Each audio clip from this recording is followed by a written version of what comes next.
Isn't it funny that in the age of advanced communication technology, we seem to have just as much trouble really connecting as we ever did? Excuse me for a sec. Hello, Nick speaking. Sorry I missed that. Yeah, you're dropping out. Oh, right. Yeah, I got that bit. Hello? I'm losing you. Hello? It's so frustrating. Dropped out again. Don't you just hate that? I mean, it's bad enough when technology lets us down, but it's worse when our real-life connections fail as well. If communication breaks down, you're not going to be on the same page anymore, are you? It's like the lack of communication means you can be going in a different direction to the other person, regardless of what context that relationship's in. I believe that most of the times it is because I don't communicate well enough, because my fiancée, she doesn't have a problem with expressing herself, while I tend to more keep it in my head and think about it. So, what does it take to make a good connection? I spoke to a number of relationship experts, including Dr. Scott Stanley, Director of the Centre for Marital and Family Studies and Research Professor of Psychology at the University of Denver, Colorado. I asked him, how do you communicate effectively in a relationship? I believe the hallmark of successful communication in relationships is a feeling of safety between the two people, especially where we're talking about either romantic partners or colleagues or family members, so where there's an ongoing relationship that matters.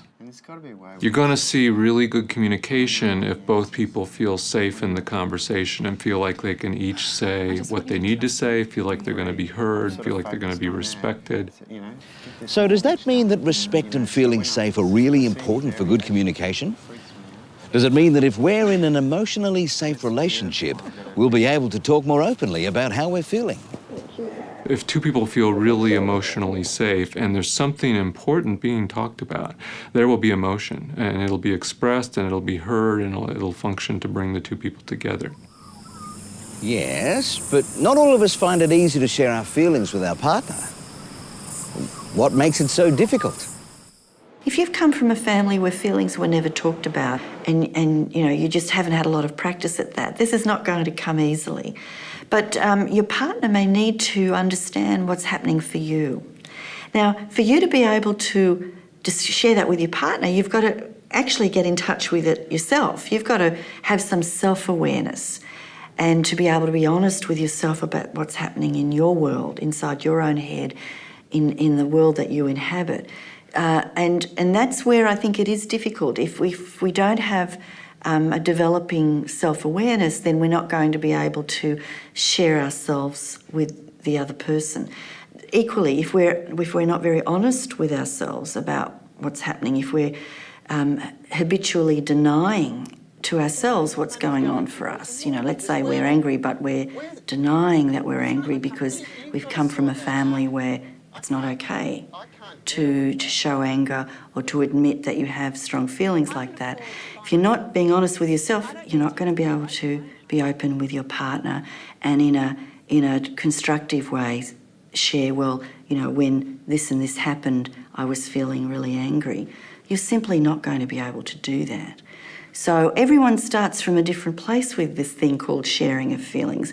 But I do believe it is, some of it, and an increasing amount of it, is important to the sustainability of a relationship.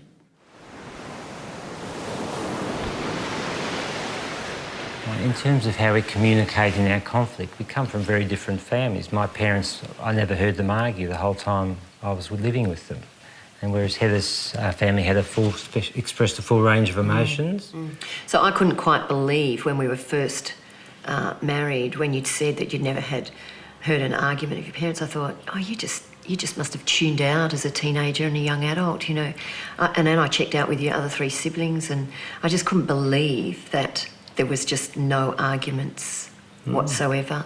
And but that's the way it was for your family. So to marry me, where having an argument was okay as long as you repaired it, you worked on the what brought on the argument and worked through it. I always felt safe in my parents' marriage, knowing that, you know, they could raise their voice and it was okay as long as it was worked through. It seems that being able to openly share with each other how we think and feel about issues is essential for effective communication and for developing a sense of intimacy in our relationship. Dr. Richard Swartz is the director at the Centre for Self-Leadership in Chicago. I asked him whether he believed there were any risks involved in honestly sharing our feelings with our partner. Intimacy requires a lot of emotional safety. And by that I mean it requires the trust that I can expose myself and expose these most vulnerable parts of me to my partner, and that partner won't abuse the privilege. I think the most difficult task that couples face if they're really wanting to achieve intimacy is feeling safe to expose all parts of themselves to the other person, and then trusting that risk won't be violated. It's remarkable how easily a person can slip into fearing that trust is not there, or that they can't have confidence in the other person.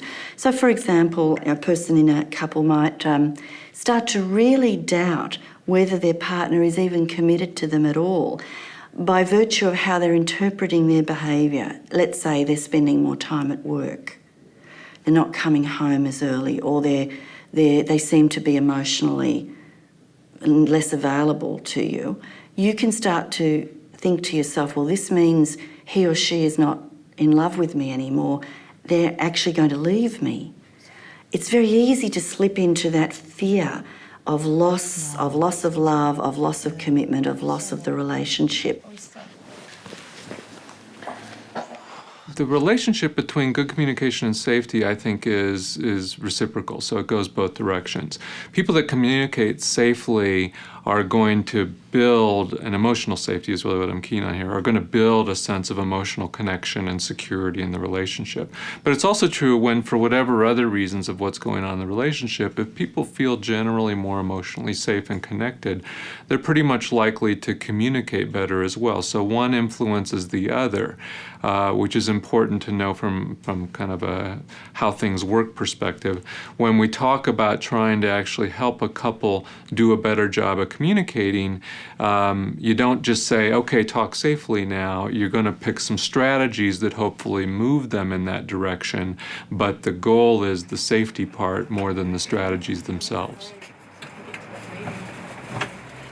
It is difficult to share our feelings sometimes, particularly if we're both tired or a bit stressed. It can be quite difficult. You like to think that the other person will just understand, just look at you and see your face and know that you're stressed and tired and what you need, but it doesn't always work that way, so sometimes it's difficult.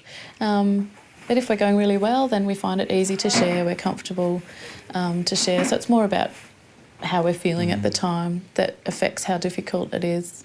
Yeah, I agree. It really depends on how the individual is. Like if I always find it easy to share with Kelly, but it's more if I'm feeling a bit stressed, I tend to internalise things, and that's when I find it hard to share. But it's nothing the other person's doing. It's more, as Kelly said, the individual.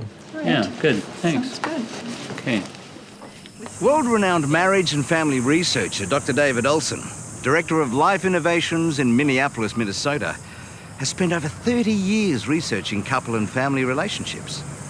I asked Dr. Olson about his research and if he has found any connection between emotional safety, building closeness and trust, and sharing feelings. We find there's a very strong connection between emotional closeness and communication. If a couple and a family share their feelings, both their positive feelings and their negative feelings with each other, and the other person can really just understand, not react, but simply show they understand. And we talk about active listening. That is, letting the other person know that you heard at the feeling level what they're going through. A lot of times when we send messages, we're sending a message about emotion and content.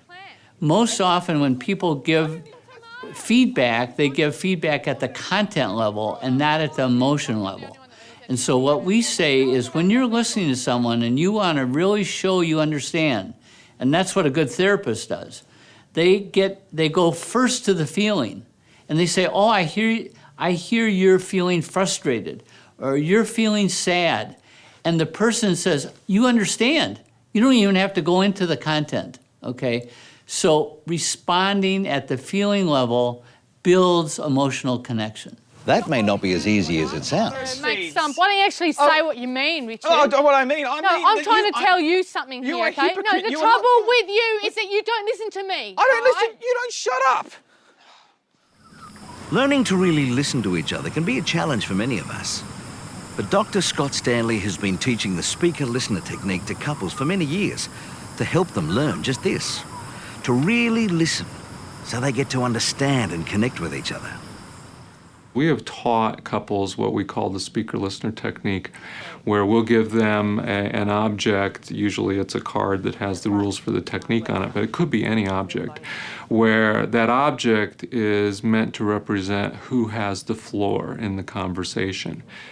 So for example, in the speaker-listener technique, when I'm the speaker, my primary goal is to get my message across, and to get it across in a way that the listener can really hear it. So I want to be clear, I want to be focused, I want to be not attacking or doing things that would set the listener off, but just sort of calmly and clearly making my point and expressing it, and that's going to be my key job as the speaker. If you don't have the floor in our technique, by definition, you're at the moment the listener. When we're teaching the speaker-listener technique, what we're trying to teach the listener is really even more important than the speaker, because the listener's job is to focus on the speaker's message. And what we're doing within the technique is encouraging them to use a variety of active listening strategies that are designed to really show the speaker, one, that they're paying attention to the speaker's message, and two, to help the speaker understand, here's what I'm hearing, here's the message. And that way, if the message isn't quite right or not accurate, then the speaker can clarify as they continue to communicate. But the essential role of the listener is to tune into the speaker's message. And the reason why that's difficult is, especially when there's an issue or there's a conflict or there's a concern between two people that love each other, the natural tendency is to want to make our point and get our point across. And this most difficult part of the whole communication cycle between the two partners is for each to take a turn, good turns, really listening to what the other has to say. Sometimes I feel as though it's best you go alone. Being a good listener seems a pretty tough assignment when most of us simply want to make sure we get our own message across. So what can we do to learn to be a better listener? In order to teach somebody to be a good listener, in our approach, what we try to do is focus on a couple of essential things. We don't want to focus on too many things because people cannot keep all that many things in mind. So in that context, we want the listener to do two things in particular. One is to edit out their tendency to say their own thing, to comment on their point of view, or to disagree with the speaker or anything like that. The second thing we want the listener to do is much more purely technical, and it's just in the service of facilitating clarity, is we want the listener to paraphrase what they hear the speaker saying. Sometimes people make a mistake and they assume paraphrasing means parroting, and we don't mean just sort of mechanically or without apparent interest sort of telling the other what we heard them say. What we really mean is for that listener to show a genuine concern of getting the speaker's message right by saying things like this. So what I hear you saying, so what you're saying is it frustrates you when I take my clothes off at night and just leave them on the bedroom floor. We want the listener to try to put themselves in the speaker's position and tell the speaker in their own words what they hear them saying, so then the speaker knows that the listener's A, really listening, and B, whether they got their message across. It's easy to say, oh, I hear what you're saying, but in reality, you know, often I'm not actually hearing what she is saying. It's easy to say those words, but to actually listen to what she's saying, or to actually listen through the raised voice, or, you know, the external effects of a fight, it's hard to cut through to the bottom line. And I do know that Kelly is a lot better at that than I am. I tend to take things quite emotionally and listen to more the raised voice, or, you know, the stress of it all, rather than listening to the actual problem. And that's something that that we, especially me, has been working on. I think my trouble is I'm so busy trying to get across my point of view so that he understands me that I don't always hear what he has to say. So that I feel like I'm listening and taking on board what he's saying, but I'm just getting ready to say my point of view. So that's something we're getting a lot better at. At the end of the day, it is still a fight, and you're always fighting to get your point of view across. And you know, we're only human, and we think the easiest way is to talk louder or talk stronger. But at the end of the day, it's not. It's cutting back to what the actual message is, and when you're emotional, it's hard to do that, and that's just human nature. We don't really shout at each other or anything. No. We're quite civilised about it, but we get our point across.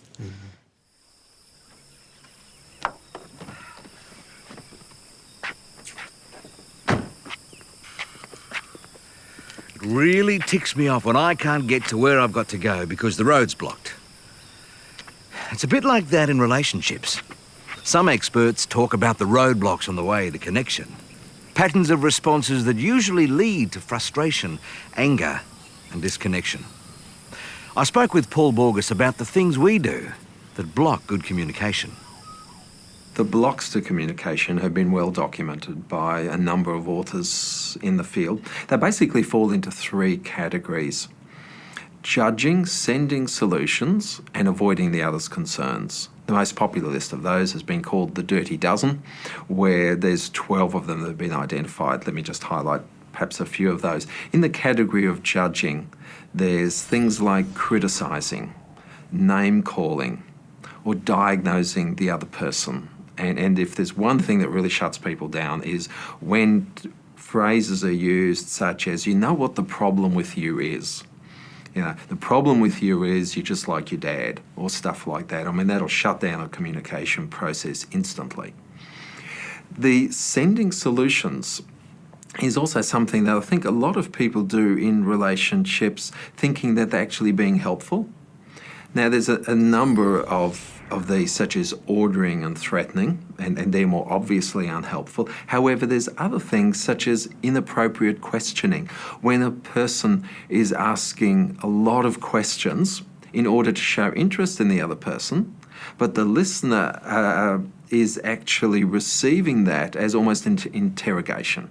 So that's not particularly helpful. Moralising is another one that doesn't work well. You know what you should do is. Sometimes we just need to talk about our stuff, and we just need the other person to grunt, to nod, to say, wow, that must be really tough. I'm sorry you've had such a lousy day. We don't actually want them to fix anything. Now, one of the things that we notice as couple counsellors in relationships is men often want to fix things, and women don't want to be fixed. They want to be listened to, they want to be held, they want to be understood, they don't want to be fixed. You know what you should do, honey, is? Well, honey just wants to be listened to. She just wants to be understood. Avoiding the other's concerns is when it's like we're too busy to really give the other person our care. It's like we're too busy to really step into their world. The term that we as counsellors use is the term empathy. And so we may divert the conversation. So we may tell our own story, for example, oh, that's just like me earlier this morning.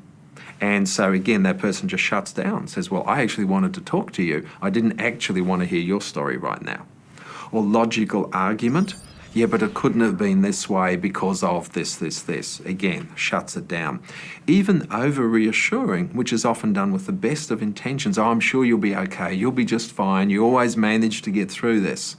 But the person may not feel as if they can get through it. So having their partner say, I'm sure you'll be just fine, is often taken as a statement of, well, you don't really get me. You don't really understand how scared I am, or how angry I am, or how upset I am about what has happened.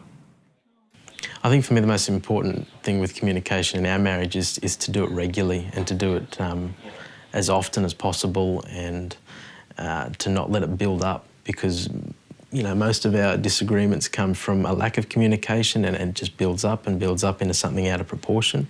So you can always map and see when we are closest, when we are regularly communicating with each other, that our marriage is as close as it has been.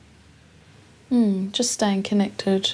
And learning too, we made a commitment at the very beginning of our relationship that we wouldn't go to bed angry with each other, which we do most of the time. We have some late nights though. But we've also learnt too that sometimes it's really good to walk away and come back to it. So it's just working out what's the most effective strategy. I think it's unfortunate that we are both stubborn personalities and we don't like to let things fester, and we like to see a winner, even though that just doesn't happen in marriage. You don't win anymore. So I think Kelly's right. Trying to find out what battles are worth fighting and what is worth just letting go. We found we actually don't. If we're communicating well, we don't actually argue about anything important. We find our struggles with communication are about silly little things that we've just misunderstood, or we're just both tired and need to go to bed. Communication is not just about talking at someone, it's about listening, and listening not just to their words but to what's behind the words, and that is about standing in their shoes, trying to see the world through their eyes. And relationships that are working well, what you see in them is that the two people have worked out a way of communicating with each other that works. It's not may not be perfect in our eyes, but it works for them. It meets the needs of those two people. They can understand each other in a way that allows that emotional intimacy to grow, that allows them to get things done, that allows them to feel safe and to be able to go on and continue in safety in the relationship, which is what I call a sustainable partnership. Relationships. Good communication is really important. Having a conversation that has a clear connection, where the dialogue is intimate and we're really listening to each other. Are you with me?